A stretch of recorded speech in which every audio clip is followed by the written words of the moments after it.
Hey guys, welcome back to the farm. Hit that thumbs up, subscribe to the channel, stick around for a while. Thank you NK Seeds for sponsoring this video. Yeah, we use NK Seeds to grow all our soybeans this year. This is what they give you when you put the seed in the wagon. This was NKS 26-E3 Enlist Soybeans E3. On here has got the seed count, the weight, and the size. And if you look at, this is another variety we use, NK22-C4E3, and also an Enlist E3 soybean. There's 2,500 seeds in that box, and in this one there was 3,024. That's because soybeans are a different size and different weight, and that's how you set your drill. So we use this, finishing up planting our last field of soybean. We're done planting corn and soybeans. We flew through it this year. No rain, it never stopped. This drill's all cleaned out. So this drill was set, and you set that with a lever, and it tells you how to feed these beans in when you get planting. The chart's right here. But once we got done with close to 400 acres, we've got one field down south that's 150 acres, one piece. It's kind of separated by a river, but 150 acres, probably our biggest piece we got. We ended up hooking up this no-till drill that we got at auction, and because it's really hard down there, and it was the last field, and it was dry, no rain, so we wanted to keep as much moisture in the ground as possible. So we fired up this John Deere 750, and it did not disappoint. Finished up with this. Mark did most of the planting. I wasn't around for it because I was feeding Dad all that fertilizer to get done with corn, and just like that. So E3 soybeans by NK, almost 600 acres this year. We're very happy with those soybeans, and that's strictly what we grow up here in Michigan because, like I said, last 6 years, our average acres has been very good, and that's extremely important. And I'm going to keep an eye on them soybeans this year and watch them how they grow, because NK we're going to watch and make sure we try to keep improving every year. But this year seems to be pretty dry, so we're going to see what happens. We've got the corn planter in here. We had a little issue with the marker. We needed to check in on that, but this is done. It's so dry, we're thinking about leaving it in the barn, fertilizer in it. We're not going to winterize it and pump it out yet because we're afraid that if we don't get any rain, this whole country's dry as a bone right now. If we don't get any rain, we're going to end up having to go potentially replant. We hope not, but we'll see what happens. So we're not going to get too crazy with unhooking the planting equipment. But next on the agenda, yeah, getting all these wagons out, getting them checked over. We're going to cut that hay, and we're going to start filling silo. There's a few odds and ends to do, get the silo ready and things like that, but it's going to be extremely busy next few days. 90-degree weather next 5 days, so it's going to be daunting, but it's going to be fun. Let's go. Did I tell you we cut down a small field of hay? We wanted to give this disc spine a test run. This is the new one from last year. We were gonna take this hay off and then spread on it, but being so dry now, we're not gonna plant that back. We were gonna plant the back where I'm spreading all that manure.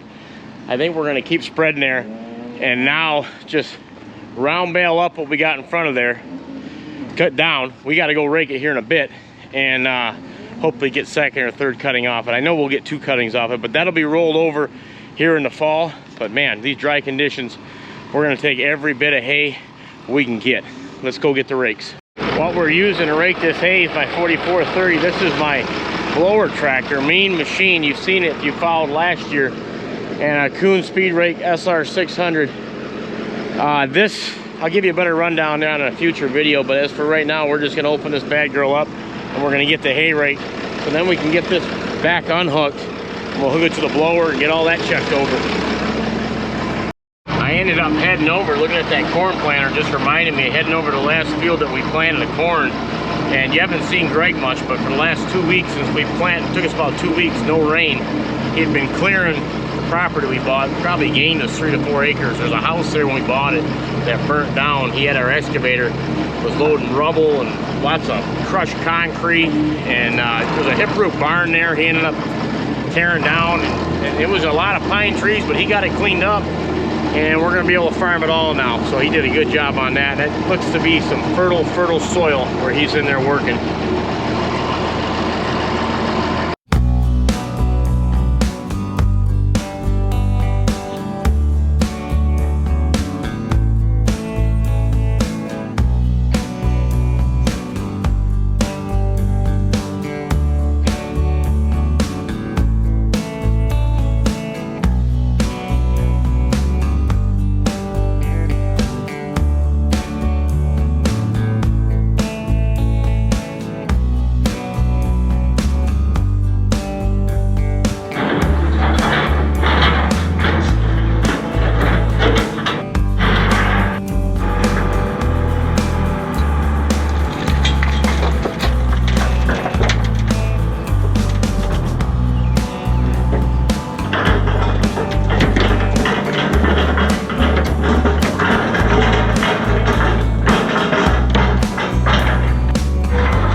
field here.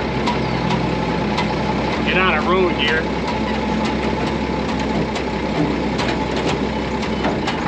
You gotta hit this lever. Open this up.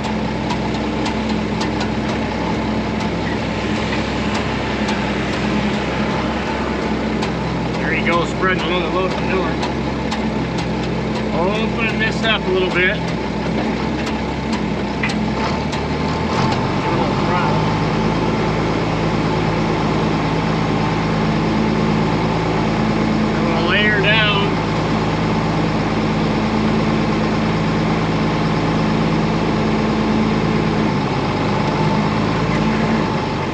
Levers down. There we go. A little bit in the ditch there.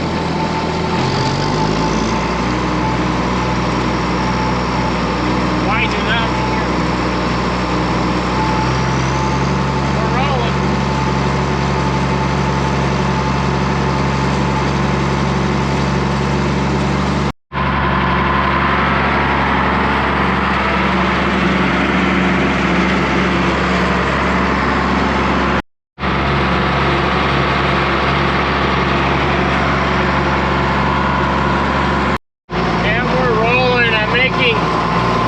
Turns going every other windrow, every other double windrow, and I'll come back and rake it across. Beautiful out here.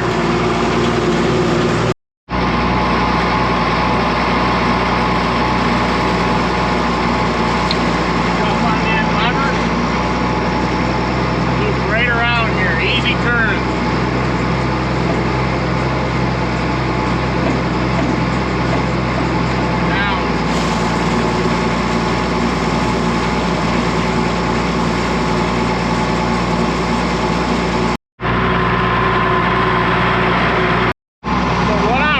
In is C4. I'm just kind of putting at 1200 RPM on not one of our more smoother fields. That's why, you know, over probably been 5 years, it's gonna get a little lumpy. We're looking at getting a roller and rolling these hay fields in the spring before planting, but haven't done that yet. But yeah, we'll get a couple cuttings off of this. And I mean, she's not bad. I've been in rougher, I'll tell you that, but smoother the better on all the equipment.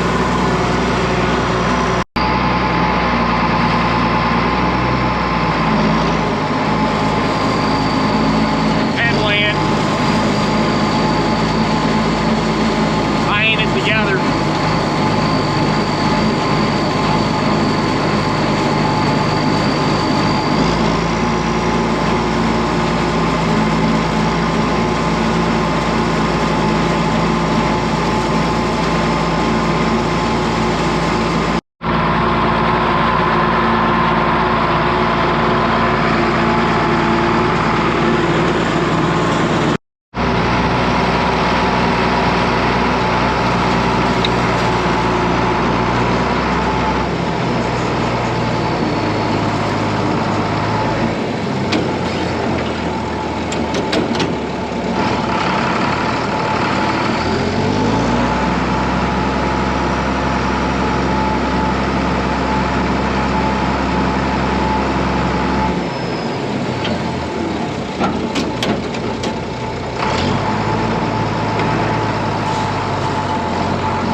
I'll get off of here and I'll show you, and we'll check and see how green this really is. Yeah, that tractor runs this rake beautifully. Oh man, another probably not even a half hour. He's crispy. See these dandelions? Now there was a bunch in this field before we cut it, and that's a good sign. You know, besides the fact that it's been in hay for a while. You gotta rotate these hay fields if you're feeding dairy cows and you wanna do good with them, because they need fresh stuff. They don't do well, you know, they do okay, but you wanna make milk, you gotta have some good pure alfalfa.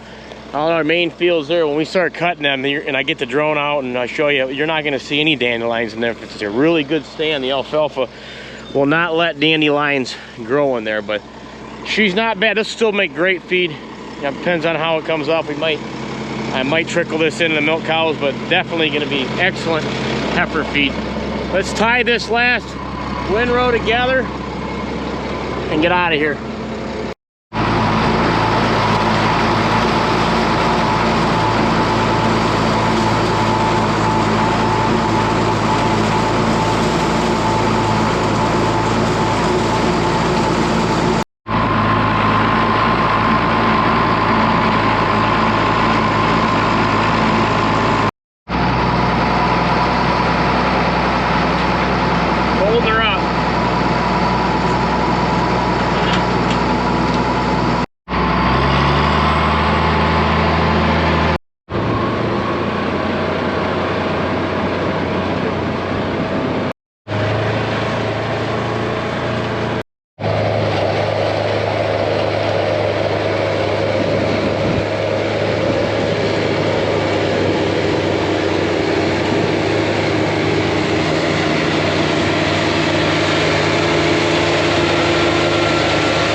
Back up, baling's done.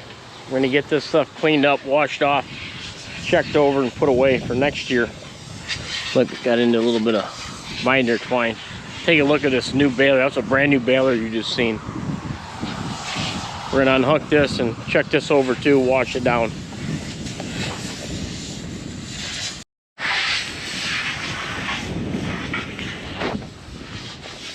Lonnie's blowing it out right now.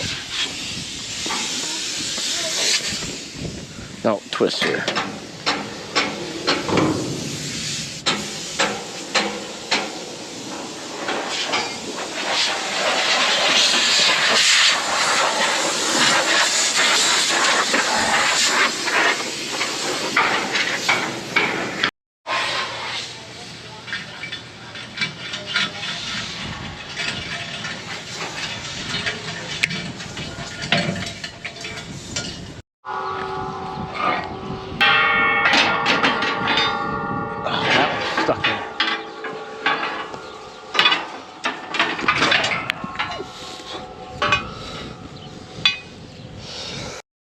we're taking and emptying the fertilizer, the extra pop-up, into this tote here. I got my hood. I'm gonna jump into one of them silos we're gonna fill, take a good look. Yeah, so she's empty because we've got to take this off, run water in it, pretty much winterize it, and then that tractor gets hooked to the chopper, and this gets put away. Check these feed bunks while I'm out here. Extremely windy. Still feeding out of this silo. First silo's got hay in it. Very low, but some very good stuff coming out of it. And we're gonna fill this middle one here. This will be the one that we jump into. We'll check these feed bunks while we're at it. Yeah, they got plenty of feed. It's hot. Not bad underneath these roofs, but very, very hot. 90. I guess I don't quite need my hood. I think I can just slide right in here. And we're in. Yeah, she's been empty for a while. I had it cranked up. Basically want to check these augers. And they look good. I remember replacing these, myself and Greg and Cody. There's a lot of nice left on that. So then you always check this chute. Looks like she's getting, I'm seeing daylight there, but it'll probably be fine. And I'll service it. All the doors are in, look good. And then here's the door for here. So good, we're good on doors. Oh, there's only one other thing I remember. See this tripod here? I'm gonna replace this. While I'm at it, I may replace, this one looks like it's been replaced. Because if one of these breaks when you're way up there, the unloader won't run, so it can be a pain. So we'll change that while we're down here. I'll check this one out too. Out of the silo, Kyle's just hanging out. Checking on Lonnie, washing that cultivator. Then we got to move some fertilizer, the excess fertilizer in that pup wagon. We're going to put it in our tank. Get all that stuff ready to go back.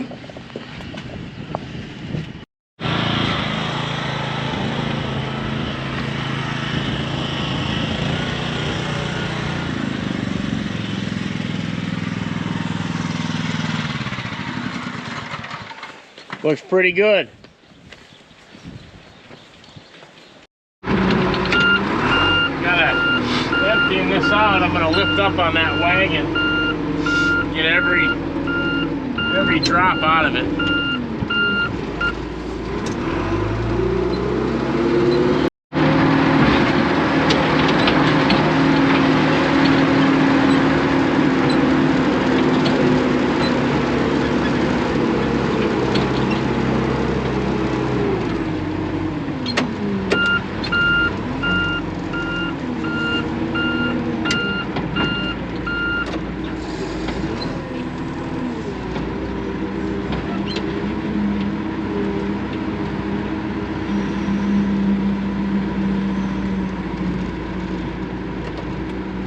Park.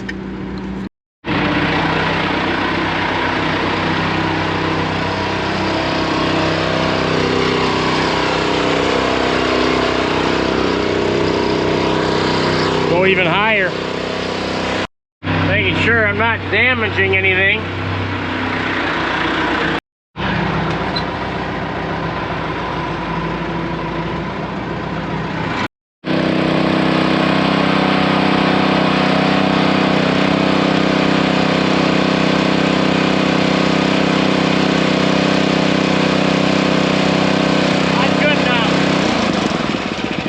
Cut this off for the last time.